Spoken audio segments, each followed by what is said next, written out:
Do you need encouragement to turn tragedies into your own triumphant life story?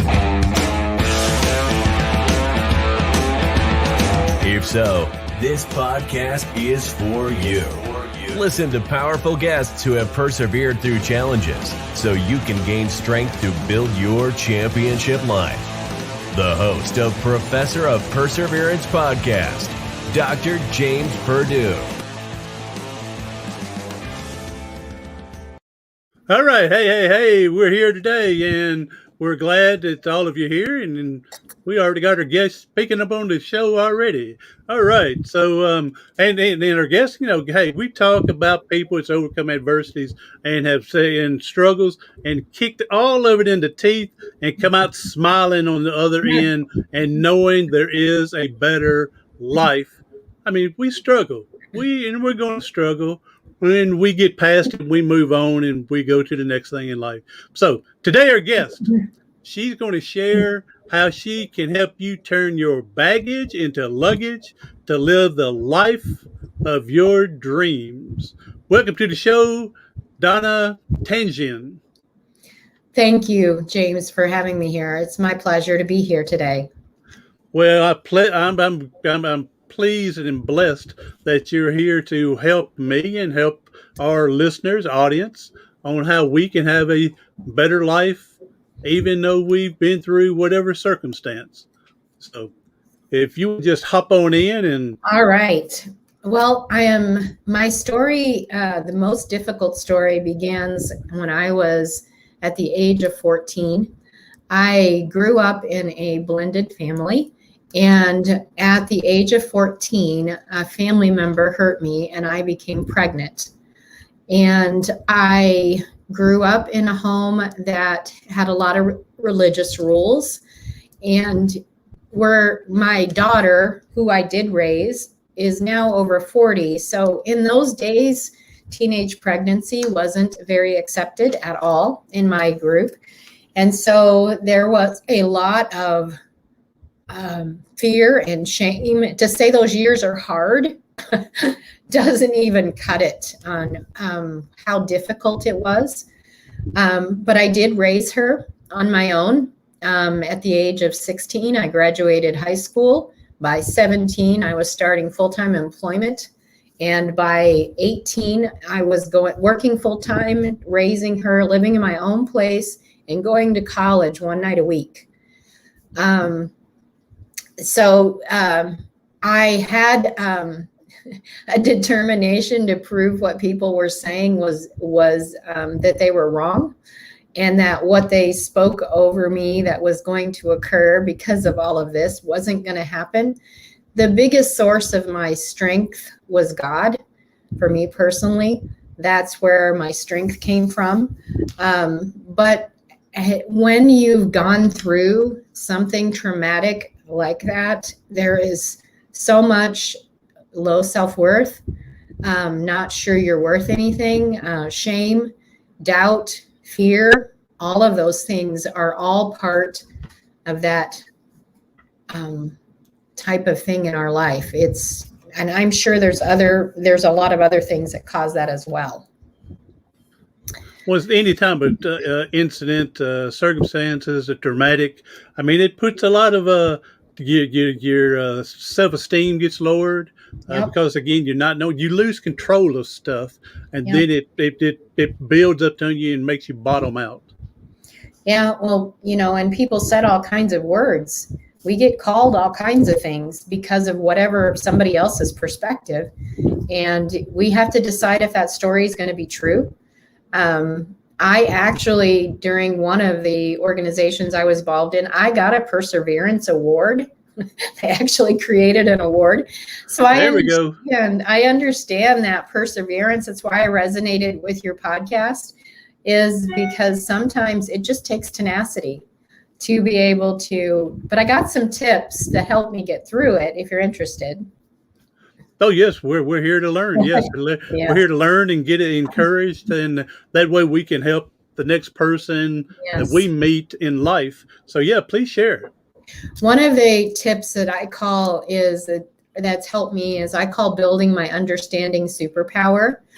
And it is this and other things is what I share in my Turning Your Baggage into Luggage program, is helping people to facilitate them moving through some type of painful event or circumstances in your life.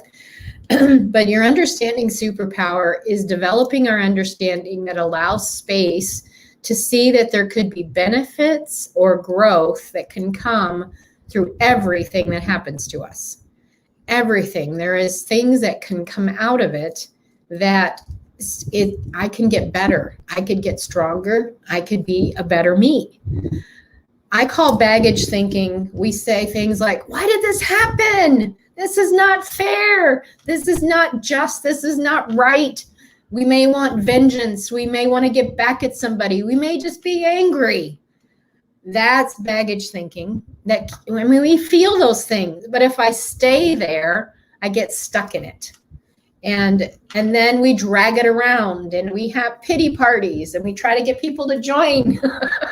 Oh yes, it's we love to have friends come to. I had a friend that she said her dad would say it's okay to visit Pityville, but it's unacceptable to live there. Yes. So.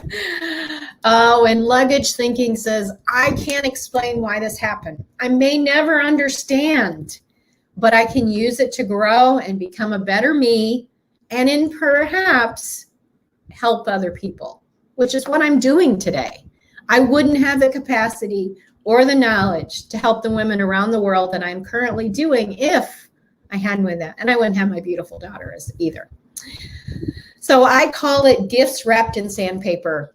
They rub us the wrong way. That's awesome. That's an awesome. Now, not to throw anything around, but maybe that could be a title of a book if you hadn't already. That's gift wrapped in sandpaper. That's awesome. I like it. Yeah, and so that's what I call building our understanding superpower. Is learning that circumstances can be gifts wrapped in sandpaper. So the first step to do this is search for the gift. Look for the gift. Begin to search for it, even though you don't think it's there. Keep a bigger picture. When we're going through difficult times, if you will, we look at our feet and we're looking inward. We're looking at our feet. We're not looking up. We're not looking for a bigger picture of where we could be and where we could go. We get stuck in the moment. Number 3 is having compassion for others. Forgiveness. Yes, forgiveness is part of the whole process. Is having compassion and learning to forgive other people and get help if you need it is number 4. Get support and be able to have, there's a lot of people that can do this. I could help you with this, but get support when you need it. So that's number 1. Should we go to number 2? And I'm Donna right now. I'm stuck in the moment with the, I'm going to call it the big picture still, gift and a sandpaper thing. I just like that. I'm just overjoyed. And then let me throw a little adage. I add a little bit on the forgiveness because we've taught to forgive other people that we perceive that's wronged us, whether they have or not. Our perception is they may have, and a lot of times they have, but it may be us just looking at things wrong. But I find also that we need to forgive ourselves. Yes. We need to forgive what we did in the past 40 years ago. I can't go do such and such because of 40 years ago. Man, that was 40 years ago. Yep. Even the dirt has moved over at 40 years ago. And so I would add that into forgiving yourself. Forgiveness for your mistakes. Yes. Yep. Right, forgiveness is certainly part of it, whole picture. I could do a whole episode on forgiveness. Yeah, it's such a big component of turning our baggage into luggage. But the first step of just seeing that there might be a gift in it is a big component to be able to move into the other ones. Excuse me. All right. The next one I talk about is my faith in myself superpower, and that's reflected in my self-talk. I'm sure you've heard that one before on this podcast. I won't be the only coach that says I need to have positive self-talk, but my declarations and affirmations have changed my life. Excuse me. Anyway, And one of the ones I still say today is my past will not determine my future. Amen, sister. My past could be yesterday or 10 minutes ago. But in my past doesn't have to determine my future. And then I add, unless I let it. And if I let it, it can, because we get stuck looking in the rearview mirror. Instead of out of the windshield of where we want to go, we look at where we've been. Oh, the good old days or the bad old days. They both keep us stuck in the moment. So what are you saying about you? And how are you talking to you? We often talk about what we don't want. I don't want to fail. I don't want to get hurt again. I don't want to have a bad relationship. I don't want to look stupid. All of the things we don't want. But one of the keys is we get whatever we focus on and what we say. So if I'm focusing on what I don't want, I seem to get more of it. And I don't understand why. But if I focus on what I do want, instead, maybe I could say, I'm going to make choices to have good relationships. I may mess up and fail, but I'm going to change that and say I'm growing. Like when we learned to ride a bicycle, we didn't slap ourselves upside the head because we fell down. We got up. We tried again. We learned and we grew how to hold our balance. When we have gone through difficult times, it feels like we've been knocked off our bicycle. We get the wind knocked out of us. We get bruises. We get banged up. And we don't always want to get back on the bike. But learning that everything in life is growing, especially as adults, and changing our attitude about failure, that it's growth, that we can learn from it. Everything can learn, and begin to say what you want instead of what you don't want. That's number 2. Thoughts? No, I'm all with you. I'm just letting it all sink in as we go. And I'm thinking of the riding the bicycle and skint knees, and how often have we, like you said, failed in life, which was a building block to get where we need to go. Yep, absolutely. Now, we may not be successful on the very first time we go out and do something. So we may have to, like you said, get a few bumps and bruises and stuff to move forward and learn from it. Yeah, the first time you and I put a podcast out. Oh, yes. All the technology and learning how to use it and how to do it all. I mean, we're constantly learning. And over this past year, everybody learning Zoom, and all of these Zoom meetings. Nobody knew what Zoom was before, hardly. That's right. Now everybody's Zooming everywhere. I wish I had got into some stocks with Zoom. I know. before last year. Before last year. That's right. Oh, I totally agree with you. So learning that we grow, that you look at every situation as a growth potential. My coach said, what are you going to go out to do, Donna, that you could fail? Go out and fail some more, she said, because that helps you grow. And I had such a strong aversion to failure. I avoided it. For example, when I was in elementary school or somewhere around there, I tried out for softball once and struck out. So then I decided I didn't like softball. I just didn't try anymore. So it goes back to me. I tell other people, those saying that Thomas Edison failed 10,000 times before he finally got that light bulb, and then he comes back and says, I didn't fail. I found 10,000 ways it won't work. Yes. So it's the way you look at the situation. Like you said, not in the moment, but the way you get the outcome and the look at it helps out and determines what's going on. Absolutely. My third point that I have today, I call my take action superpower. And Winston Churchill has been famous for saying, if you're going through hell, for God's sake, keep going. Not make a tent, not camp out there, not have your pity party and try to get people to come, but you keep going. Because we've all had plans that didn't go like we thought we could, we thought it should. I have jokingly said to God, I will say jokingly because I kind of didn't mean a joke, But I'd say, God, this is my plan. In case you need one, this is the way it should go. That's right. Yeah, it doesn't work like that. Yeah, you can use my model right here. Exactly. I got it all figured out. So anyway, nevertheless, the first thing that happened that I shared with you wasn't the only thing that disappointments, of course, in a lifetime. I'm a wife, mom, and grandma. There's been all kinds of things that have occurred, but learning that we can keep going and move forward. So I have a story to illustrate it. I was out for a walk in a neighborhood that I hadn't been to before, and I passed a house that had an elderly couple sitting on the porch. Now, the woman was crocheting and had a glass of iced tea, just like me. And the man had lemonade and was reading the paper, and in between them lay a dog. Now, I always tend to notice the dogs. I have 2 dogs myself, but what I noticed about this really cute dog is he was moaning. Now, I'm not really good at sounding like a dog, but you get the picture. He sounded like he was in pain. And I didn't know them. I kept on my walk, and on my way back home, I passed by their house, and the dog was still, you got the picture. He was crying. And so I said, excuse me, can I ask what's wrong with your dog? And she said, oh, he's fine. And I'm like, well, why is he crying? She said, he's laying on a nail. I'm like, what?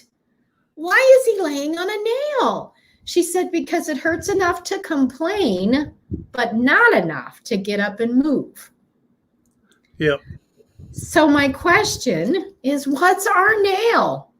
What are we complaining about in our life? What we have big ones and little ones and medium-sized nails of all different things that we complain about in our life, but are we taking action to actually change it or to become better through it? What are we doing about our nails?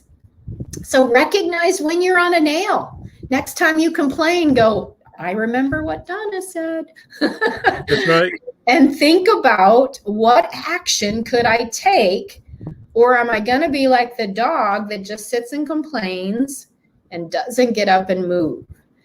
And then refocus on a new goal. Like, what do I want? Not what you don't want, remember. What do you want? And be open to possibilities you never thought of before that could be answers to the situation that you don't like. And always keep your highest dreams in mind, because nothing's impossible until you say it is. Then it becomes impossible. So doing these 3 things together has such a synergy to be persevering no matter what happens in your life, no matter what you face, that you can begin to move forward. That's what I think. Amen. And I think you think pretty good there. So, and I mean, I'm with you on a lot on all that, if not all of it. Yeah, most of it. But yeah, it's amazing how we will sit and I say, we want to wall around in the mud with the pigs complaining that we're dirty, but we don't want to get up and go get cleaned off.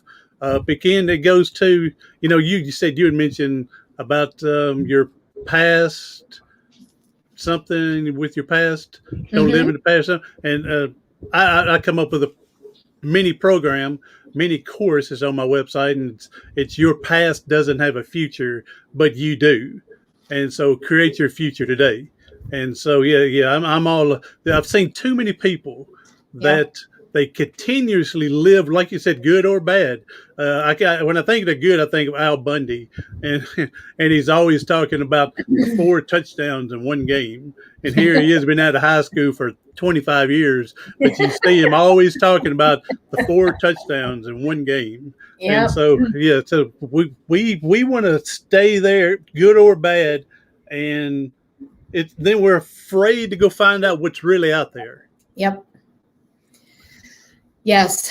So I love the title of that program. It's very similar to mine, Turning Your Baggage into Luggage so you can live the life you've always dreamed. It's the same scenario of it. I work in that program exclusively with women, being able to do that, but learning that these are just 3 of the skill sets that, there's a lot more you teach in your program as well as mine to be able to help people persevere, help people be who God created them to be, and not be stuck with somebody's label, somebody else's opinion or circumstances to make you decide who you are, because even Al was more than that quarterback who did 4 touchdowns, but he limited himself by where his focus was on all of that. So yeah, I love that. There you go. Hey, Nancy, thank you for coming in. And she said that Nancy agrees to all that she's been listening to you. So Nancy, we got Donna here today, and she's going to teach you, and you have to go back and listen to the replay, but how to take your baggage and bring it into luggage and live the best life that you can, your best dream life that you can. So, all right. Now, Donna, right off the bat here, I've noticed how funny you're trying to be, how positive you are. And you said from the very beginning, from when the blended family and the mishap, I hate to use mishap because it's more than that, but get pregnant during all that. But you used the word, you had determination then. And so do you feel like ever since you can remember that you've always had a plan, or always been determined, always been positive, or did you create a lot of it afterwards? I mean, you seem like a go-getter to me. I am a bit of a go-getter. But there were so many times that I had no clue how it was going to work out or what to do. It was just beginning to put one step. It's just that little action and taking one step at a time. But I had no idea how things were always going to work out. Did I have days where I couldn't get out of bed? Yeah. Did I have days that felt super hopeless? There were days that I wondered if even my daughter, if I'd be better if I drove into the bridge column.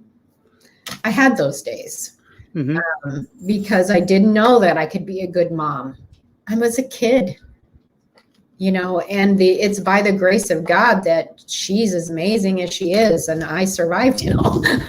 There you go. But I had those days, and where I didn't, the hopelessness, but there was something in me, and I know I accredit it to God, that kept saying there's more. There's more, there's answers, not to continue to look at the sadness or the fears, because that's what they were. What if you don't do a good job as a mom? What if you end up hurting her? What if? And our what ifs are never followed by how amazing we'll be. It's a what if is always followed with the negative. Always followed by negative. It's yes, always. Yeah, we never think of the good side of what if. We think of the worst case scenario and then try to fight our way out of it. And we think by focusing on the worst case scenario, like I was saying, then I won't get it. But that's not true. We tend to repeat whatever we focus on. And so learning to be able to do, I just had people in my life and God along the way that kept me going in the right direction to be able. Did I make mistakes? Absolutely. But learning that don't let one day of sadness, or however long it is, be your whole chapter.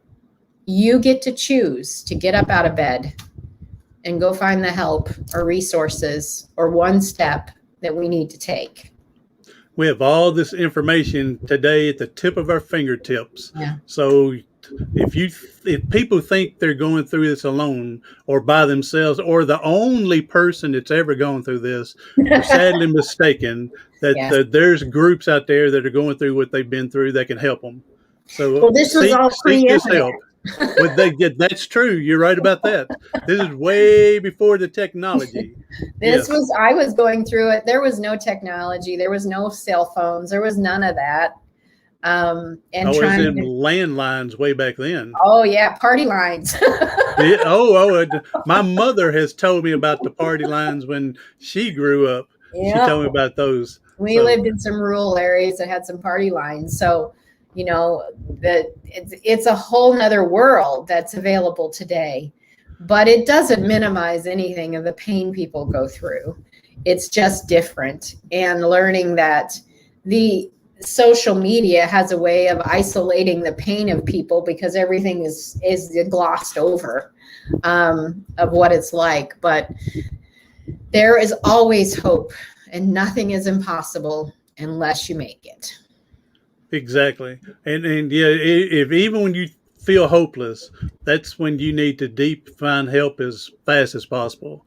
Because I was at that point of hopelessness, and I attempted suicide 3 times in 3 days. That's how bad I wanted out. Yeah. And fortunately, it's 12 years later. I'm here now doing this and help spreading the word and make encouragement, hope for everybody out there. So hopefully, it's part of God's plan that He didn't take me to do this now, part of it anyway. But I'm sure there's more out there. Now, let me ask you, Donna. Do you think there was sometimes, maybe not all the time, but sometimes we go through some bad stuff to show us how strong and capable we really are, that we didn't realize that until it happened to us, how strong we are? I don't know that the circumstances come to prove that to us, but we can definitely learn it through it. We have more strength and more resilience than we are aware of, that we can learn through those circumstances. That's for sure. Yeah. Yep. Yeah. See, I'm in a wheelchair. I got my neck broke playing football and paralyzed. And I've had other people come up to me, man, I couldn't do what you're doing. And I go, well, man, you don't know because you're not in the situation. Right. You know, so if you're there, then you're going to find out how strong you are, or maybe you can't do it. You don't really have any choice. You had two choices. I tell people I had two choices. One, I can lay in bed and be watered and fed like a vegetable and watch the TV show of whoever's in the room with me changing the buttons because I can't reach and do it. Or get up, go out and do the best life as possible and go from there. Yep, absolutely. It's learning every day.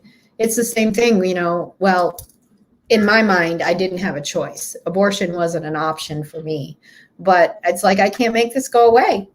We're going to figure this out. I have to figure out how to do this. I don't know what I'm doing. Well, and again, I'm sorry you went through all that at the beginning, but I'm glad you were blessed with a daughter that's fulfilling your life and fulfilling her own life as well. Yes. So I'm glad you're looking at it as a blessing, not a curse, and going from there. So, yeah. All right. Hey, well, man, this has been amazing. Time has flew, and we're going to get out of here. I'm worried about this internet doing its thing, and so far we're beating the rhythm with it. So, all right. So, Don, if you don't mind, tell everybody how they can get hold of you socially in case they want to get hold of you, coaching or any of your program, books or anything. All of it's available on my website. I've got some free books available, as well as you can look at my programs and schedule a complimentary consultation with me to learn more about what I do and how I could help you and see if we're a good fit for each other. And the website is called iVibrantLiving.com. Again, iVibrantLiving.com. That would be the best way to reach out with me. I am on social media as well. My name is spelled interestingly, but if you search for me, you'll be able to find me as well. That's right. It's Donna, and it's TASHJIAN.